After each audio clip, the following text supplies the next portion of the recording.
Terima kasih Anda masih menyaksikan Carang 8. Tekan inflasi, Pemda KKT gelar pangan murah untuk warga.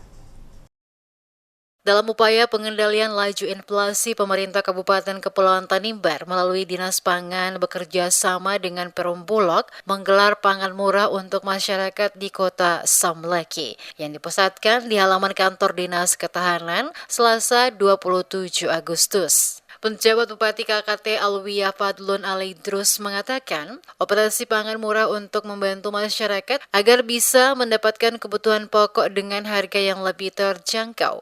Diakuinya kenaikan harga sembako yang tinggi di pasar umum tentu akan membebani masyarakat, sehingga dirinya mengajak masyarakat agar dapat memanfaatkan operasi pangan pasar ini dengan baik. Menurutnya, pangan murah menjadi salah satu upaya untuk memberikan kepastian kepada masyarakat bahwa ketersediaan dan harga barang pokok sangat aman dan terkendali. Alwiyah menyebut Pemda KKT terus melakukan upaya-upaya dalam mengendalikan harga dan membantu masyarakat dalam memperoleh bahan pangan dengan harga yang terjangkau, sekaligus guna menstabilkan harga pasar. Pada kesempatan yang sama, penjabat Bupati juga menyampaikan apresiasi kepada Dinas Ketahanan Pangan, Perum Bulog, distributor, dan pihak lainnya yang terlibat berpartisipasi pada kegiatan pangan murah ini.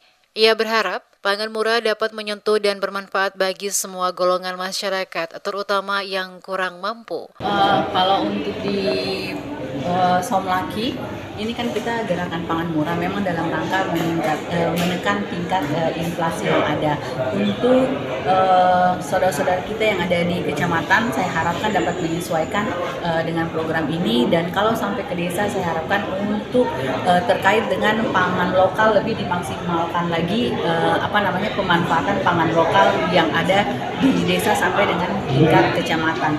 Kalau memang kita lihat, kalau kita bicara terkait kota Somlaki, mungkin kita bicara terkait dengan peredaran uang, naik turunnya ekonomi lebih terasa. Sebagai bahan informasi, adapun bahan komoditi yang dijual berupa beras SPHP dengan harga Rp58.000 per 5 kg, telur ayam dengan harga Rp50.000 untuk satu rak telur, minyak goreng Rp15.000, bawang merah dan bawang putih masing-masing Rp30.000 per kilo, dan gula pasir Rp15.000 per kilogram.